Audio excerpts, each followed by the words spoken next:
रात करीब आधी हो चुकी थी और बारिश रुकने का नाम नहीं ले रही थी। जैसे ही मैं ऑफिस से निकलने वाला था, सिक्योरिटी गार्ड ने मुझे रोक दिया। आप इतनी देर रात घर जा रहे हैं? हाँ, कुछ ज़रूरी काम था इसलिए देरी हो गई।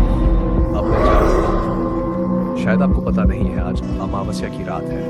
आज रात अकेले सफ़र करना ठीक नहीं होगा। अगर हो सके तो सुबह निकलना बेहतर रहेगा।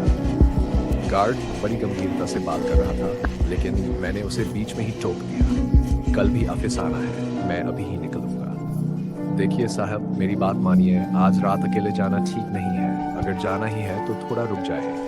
मेरी ड्यूटी थोड़ी देर में खत्म हो जाएगी, हम साथ ही चलेंगे। इतनी देर इंतजार करना संभव नहीं है। मुझे घर जाना है और फिर कल ऑफिस भी आना है। ठीक है, कम से कम इसे साथ ले जाए। गार्ड ने मुझे एक छोटा सा थैला दिया। ये क्या है? ये एक रक्षा ताबीज है, मेरी पत्नी ने मुझे दिया था। इसे अपने साथ रखिए, यह आपको सुरक्षित रखेगा। हालांकि मुझे इन सब बातों पर विश्वास नहीं था, लेकिन मैंने बहस नहीं की।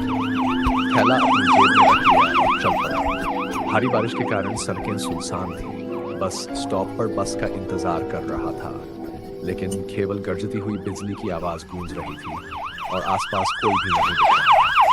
कुछ देर इंतजार करने के बाद मुझे लगा कि शायद आखिरी बस छूट गई थी। तभी मैंने देखा कि मेरी दाईं ओर से एक आदमी आ रहा था। अंधेरे के कारण मैं उसका चेहरा स्पष्ट नहीं देख सका, लेकिन ऐसा लग रहा था कि वह बस स्टॉप की ओर आ रहा है। मैंने बाईं ओर देखा।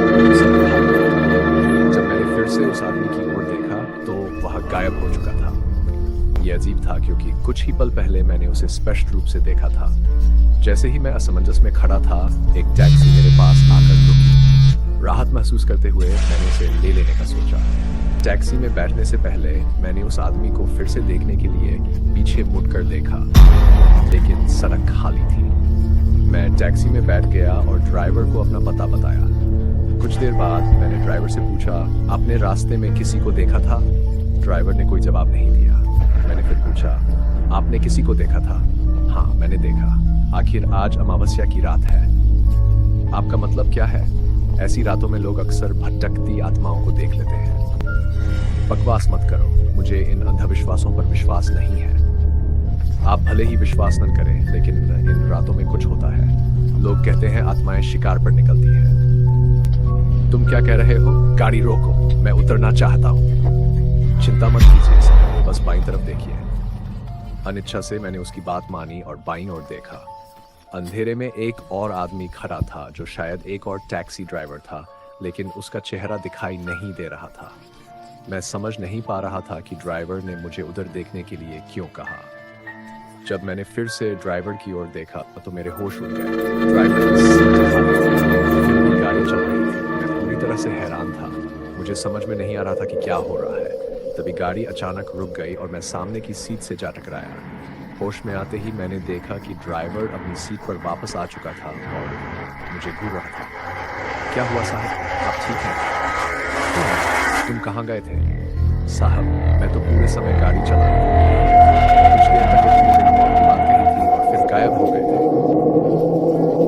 साहब, मुझे समझ में नहीं आ रहा आप क्या कह रहे हैं। मैंने कुछ नहीं कहा।